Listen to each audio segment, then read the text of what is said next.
Hello! Welcome to our ABM3, the Fundamentals of Accountancy, Business and Management Part 2 class. This is actually a continuation of your Accounting 1 journey last SEM.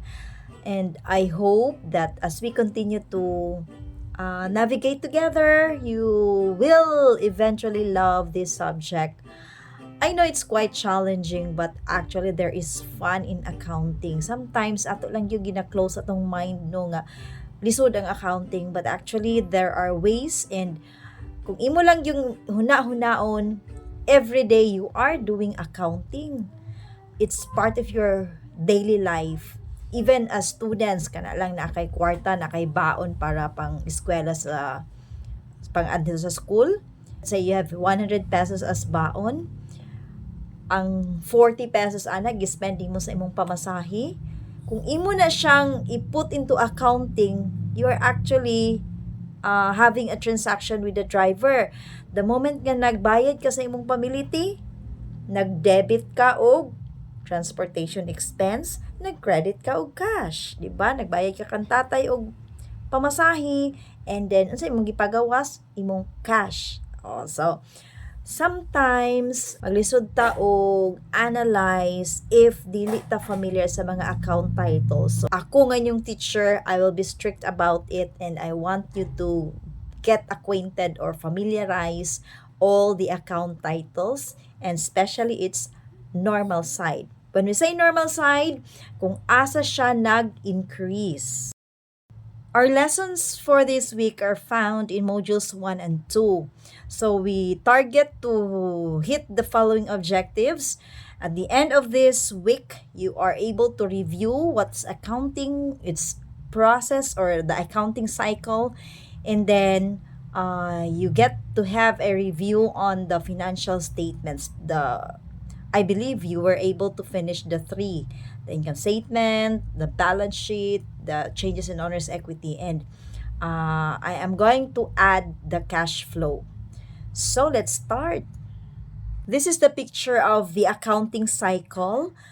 Makita nimo dinhi ang 10 steps to finally complete the cycle of accounting.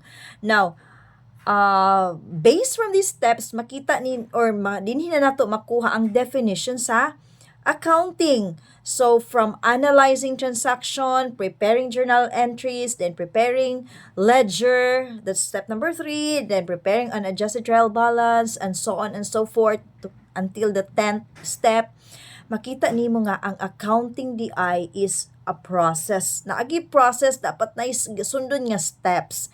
So during the face-to-face discussion, I ask, is accounting a process? Is accounting an art? The answers to those are both yes. So accounting is the process, or the accounting is an art of identifying, analyzing, recording, classifying, and summarizing financial transactions. So, kato kung gipang mention nga mga verb, man to nato makita. Now, when we say identifying, before ka mag-analyze, before ka maghimo sa step 1, analyzing transactions, you need to identify first kung unsa na ang nahitabo ani nga transaction, and unsa nga mga account titles ang affected.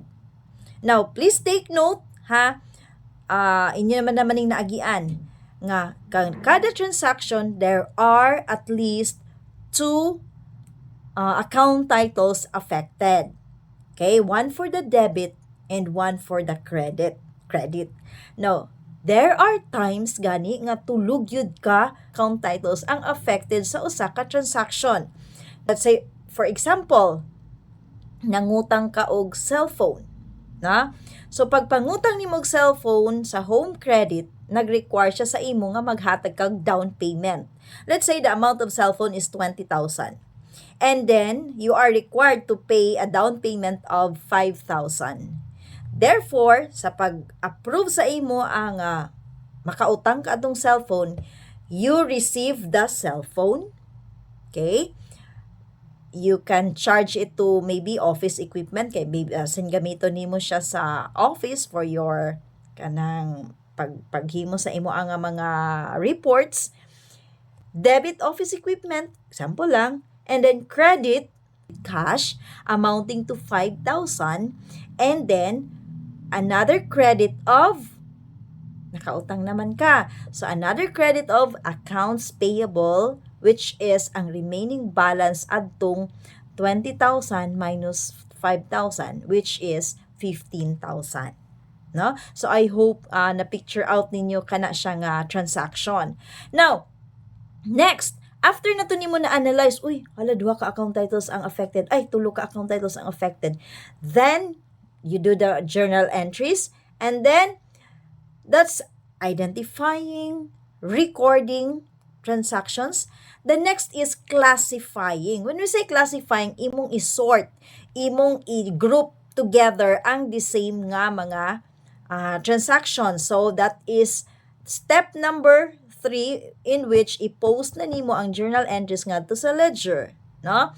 So after that, you need to summarize all. You need to find the total of all the debit, the total of all the credit of every account. And that is step 4. And then you are going to make adjustments and prepare financial statements and so on and so forth. Now, again, kaninga cycle, nakita na nato ang definition sa accounting. Now, please take note na ay duha ka period nga atong ni-observe ani. For steps 1, 2, and 3, they are prepared during the transaction, kung kanus-an nahitabo ang transaction, or during the period. While steps 4 until steps 10 are prepared at the end of the accounting period. So, ang 1, 2, and 3, every time nga mahitabo ang transaction, please record dayon. Please transfer na dayon sa ledger. Pagkahuman na dayon sa imong period, let's say you observe monthly, at the end of the month, dito na din ka maghimo sa imong unadjusted trial balance, adjusting entries, and so on and so forth. Complete nimo ang accounting cycle. Okay?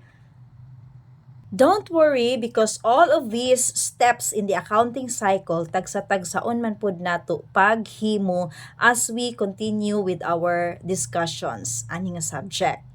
Now we go to the review of the financial statements. Again, I understand tulo lang ang inyong na-prepare last semester.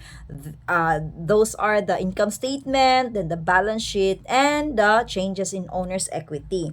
Now, take note na ay ikaupat. Now, kaninyo nakita din sa screen nga pagpasunod sa financial statement, maupod na ang pagpasunod sa pag-prepare. Number 1, you need to prepare the financial performance or the income statement. Kani siya nga example. See? So naa din ang revenue less the expenses, then you get the profit at the end of the period. Next is the changes in owner's equity. Now, since nagkaroon ka na ng profit, you need to add the profit sa iyaang initial nga kapital. Okay? But if ang business nagkaroon siya ng loss or wala siya nakaginansya nalugi siya anak nga bulan, of course dili nimo i-add, but you deduct the loss from the initial capital. Then you get the total and you deduct again the withdrawal. Kung ang owner na siya personal withdrawal, you deduct it from the capital. You arrive at the ending capital at the end of the period. No? That's why it's called changes in owner's equity, because at the end of every period, ma-change na gyud ang capital or ang owner's equity. Next is the financial position or the balance sheet. Now, gikan dayon sa imuang changes sa imong owner's equity, mauna na ang imong i-reflect dito sa balance sheet nga owner's equity. Okay?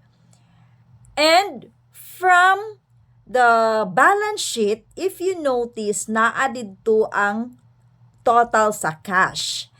From that amount sa cash or kana siyang data nga nakita nimo sa cash, mauna siya ang imong basis sa paghimo dayon sa statement of cash flow. From the word itself, cash flow, meaning aha daw ni flow ang cash. Aha daw nang adto ang cash. So naay duha ka flow nga atong timan-an. There's inflow and there's outflow. Moingon kag inflow ni sulod nga cash, outflow out ni gawas nga cash. Okay? And that is our topic for the remote coaching. So, I hope nasabtan bisag short lang nga explanation and I'll see you sa remote coaching. Bye!